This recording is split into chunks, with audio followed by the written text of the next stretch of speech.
Bendiciones a todos. Seguimos entonces revisando a Elías en la gran crisis y esta vez nos vamos a centrar en los cuervos.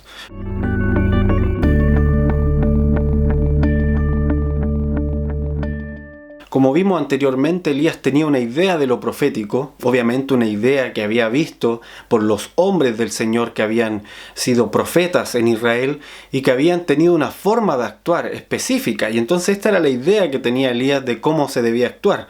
Y es lo que nos pasa a nosotros también. Tenemos referentes en nuestra mente acerca de la iglesia, de cómo actuó la iglesia en ciertos momentos, referentes que son muy útiles, pero deberíamos quedarnos con los principios detrás de sus acciones y no necesariamente con las acciones en sí, buscando repetir, digamos, el mismo patrón.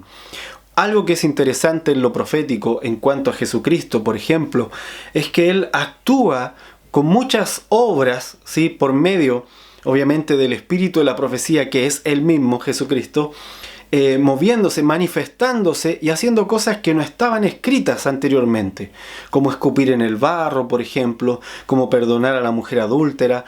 Él, en su capacidad de revelar al Padre, está mostrando cosas que nunca se habían hecho.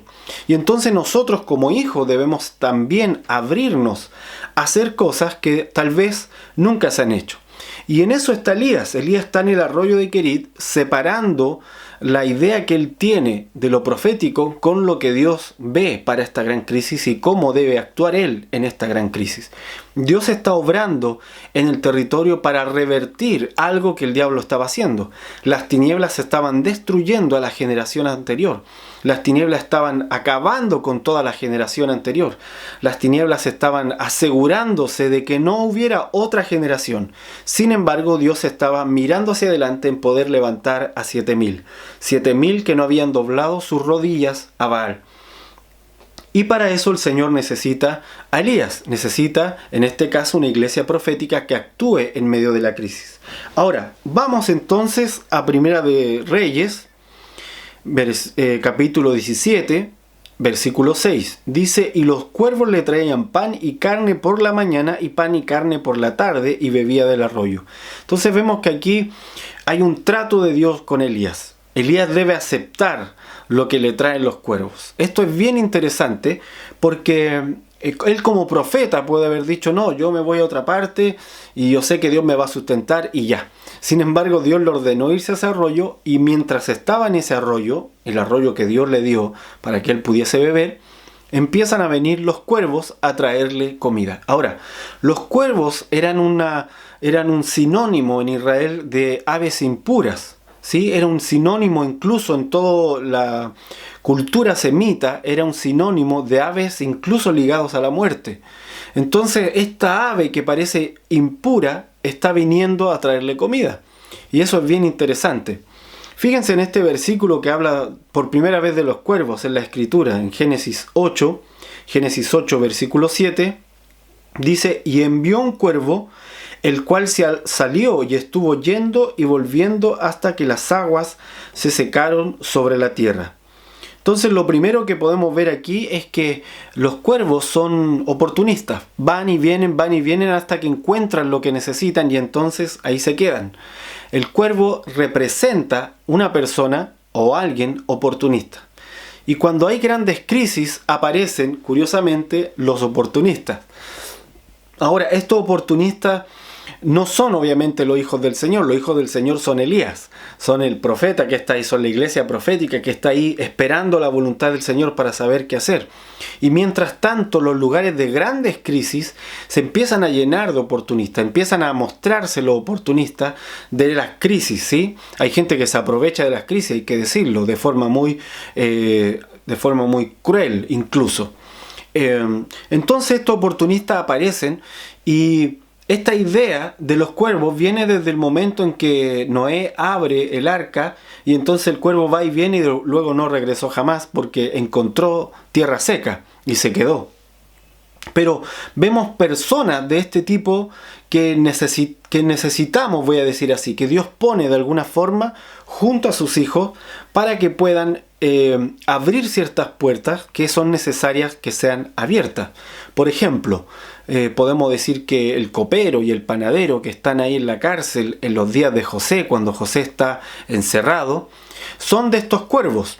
Son personas que se acercan a José y le dicen: mira, tú sabes interpretar sueños, tengo estos sueños. Ellos no esperaban cambiar de Dios. Ellos no estaban dispuestos a dejar de adorar, qué sé yo, al Dios Ra, para empezar a adorar a Jehová, que era el Dios de Israel. No, o el Dios de José.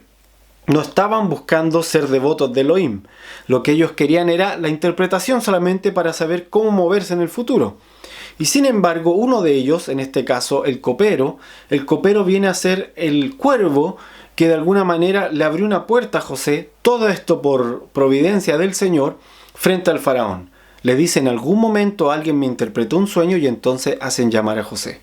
Bueno, en los momentos de grandes crisis aparecen estos tipos de cuervos, que son personas, vuelvo a reiterar, que el Señor envía para poder abrir puertas necesarias para los hijos del Señor que están metidos dentro del lugar donde está la gran crisis. Amén. O están en un momento de gran crisis. Ahora, les dije que en este caso de Elías fue parte de esta gran crisis. Pero a veces nosotros como iglesia no somos los que provocamos las crisis. A veces las crisis son producto del pecado acumulado, que ya no llega un punto en que esto tiene que ser juzgado. Amén. O a veces también las crisis son personales y son por malas decisiones que tomamos, o a veces son simplemente por cosas fortuitas que están a nuestro alrededor, de las cuales no tenemos ningún control absoluto nosotros como personas, y simplemente aparecen y se producen. Ahora, como hijos del Señor sabemos que no importa lo que suceda, el Señor nos va a acompañar en todo momento, y Él siempre va a tener algo hacia adelante para nosotros. Y entre esas cosas hacia adelante que Él tiene para nosotros, incluso Él va a usar a los cuervos, como lo hizo con Elías. Ahora fíjese lo que dice Job sobre los cuervos. Job 38:41 dice: ¿quién preparará al cuervo su alimento cuando sus polluelos claman a Dios y andan errantes por falta de comida? Algo que me llama mucho la atención de los cuervos es que los cuervos, cuando tienen sus crías, no nacen oscuras, no nacen con plumas negras. Entonces al principio no saben si darle o no de comer porque no las reconocen. Y a esto se refiere un poco lo que dice el Señor, le dice a Job: yo alimento a los cuervos cuando todavía no les quieren dar de comer ni sus propias madres. Entonces, de alguna manera, estos cuervos, este tipo de personas que el Señor atrae, normalmente son gente que ha sobrevivido a grandes crisis en otras oportunidades, o son gente que en sus propias vidas ha tenido que sobreponerse a grandes crisis. Ellos no lo saben, pero ha sido el Señor quien les ha ido ayudando. Como Dios es bueno, Él le da de comer incluso a las pequeñas crías que quedan abandonadas. Fíjense. Cuando sus polluelos claman a Dios y andan errantes por falta de comida. El Señor dice: ¿quién prepara al cuervo su alimento? Entonces, mucha gente que ha sobrevivido en sus vidas, que a veces tú lo escuchas y tú dices: ¿cómo esta persona sobrevivió a tanta cosa en su infancia, en su adolescencia, qué sé yo? Y tú los ves que parece que siguen funcionando, siguen operando, siguen moviéndose con una gran, ¿qué puedo decir? Con una gran energía en medio de una gran crisis. A veces estas personas Dios las pone también para que los hijos del Señor puedan hacer la voluntad de Dios en medio de la gran crisis. Los pone ahí al lado de los hijos del Señor para ayudar en esta acción que Dios espera de nosotros. Isaías 34:11, vamos a leer Isaías 34:11 y 12. Estoy buscando acá. Se adueñarán de ella el pelícano y el erizo. Fíjese, está hablando de un lugar que entró en un gran juicio. ¿Y qué es lo que ocurre con ese lugar que entra en un gran juicio? Dice: se adueñarán de ella el pelícano y el erizo, la lechuza y el cuervo morarán en ella, y se extenderá sobre ella cordel de destrucción y niveles de asolamiento. Llamarán a sus príncipes príncipes sin reino, y todos sus grandes serán nada. Amén. Y con esto yo empiezo a recordar muchos cuervos, voy a decir así, mucha gente que en la Escritura podemos ver. Como por ejemplo, Agai, no sé si se acuerdan de Agai, quien ayuda a Esther. Quien ayuda a Esther, la ayuda a ubicarse dentro del reino, ¿verdad? De un lugar que ella desconocía. Incluso le cambian de nombre, pues no se llamaba Esther, se llamaba Hadasa o Hadasha, como quiera usted decirlo. Pero hay un hombre allá adentro, ubicado en ese lugar ya de hace mucho tiempo, que le ayuda a ella a moverse en ese lugar. Le comentaba también el ejemplo del copero de José. Pero hay muchos ejemplos más en la Escritura. Está también Rahab, ¿verdad? Rahab, la que era prostituta, y sin embargo ella tiene la fe para ayudar a los hijos de Israel, al pueblo de Dios, para cumplir la tarea que Dios le estaba pidiendo, y de hecho es ubicada después dentro de los héroes de la fe en Hebreos. ¿Por qué? Porque tuvo la fe a pesar de que no era del pueblo, no conocía la ley, no conocía exactamente nada. De hecho ella miente para poder ayudar a los hijos de Israel cuando la mentira ya estaba prohibida en la ley. Entonces vemos que Dios envía cuervos, ¿sí? Y el cuervo no es alguien despectivo, quiero que se entienda, no es un término despectivo, solamente es un término para separar, es un término para poder entender la obra maravillosa del Señor, que en medio de la gran crisis se empiezan a aparecer los cuervos, voy a decir así, los que han sobrevivido a otras crisis, los que son expertos ya ubicando oportunidades, ¿sí?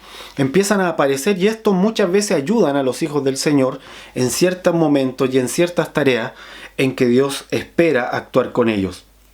Ahora, hay un proverbio, creo que es el proverbio, creo que está en el capítulo 30, pero hay un proverbio donde habla de que el cuervo se va a comer los ojos de aquel que no honra a sus padres, ¿sí? Voy a poner ahí el versículo en la edición para que puedan buscarlo ustedes y cerciorarse. Pero es interesante esto porque se refiere, esta idea de que el cuervo se coma los ojos tiene que ver con que los cuervos antiguamente, cuando pillaban un cuerpo, ellos partían comiéndose las partes blandas de los cuerpos muertos. Así funcionaba el como carroñero, es así. Pero esta idea de comerse los ojos tiene que ver con lo vano, con la gente vanidosa. Los cuervos atacan a la gente vanidosa, a eso se refiere. Y justamente cuando hay grandes crisis, aparecen personas que uno ve con una gran rabia, con una gran ira ante la vanidad, ante las acciones frívolas, digamos, de algunas personas. Ellos actúan con un gran enojo, con una gran molestia desde adentro, porque son sobrevivientes, son gente que ha sobrevivido a la injusticia de los sistemas que están derrumbándose por causa de la gran crisis, y entonces ellos aparecen como con esta idea de vengarse, ¿sí? De venganza de esos sistemas que han sido tan crueles con ellos. Bueno, y con esto, como decía, termino, y es que en momentos de gran crisis estos cuervos van a venir, y muchos de ellos van a ayudar a los hijos del Señor, e incluso como Elías van a traer pan, van a traer carne, van a traer las cosas que se van a requerir para actuar en la gran crisis. Y entonces, como hijos del Señor, como iglesia profética, tenemos que estar atentos para actuar en el espíritu correcto y no peleemos con Dios. Sentémonos, bebamos de ese arroyo que Él nos provee. Ese arroyo no viene de los cuervos, ese arroyo viene directamente del Señor. Es una fuente de agua viva para estar en medio de la gran crisis. Bebamos de ese arroyo y estemos atentos, porque mientras estamos bebiendo de ese arroyo, el Señor va a traer cuervos a nuestro alrededor para abrir las puertas necesarias para actuar. Amén. Sea muy bendecido. Nos vemos en el siguiente video donde seguiremos con Elías en la gran crisis.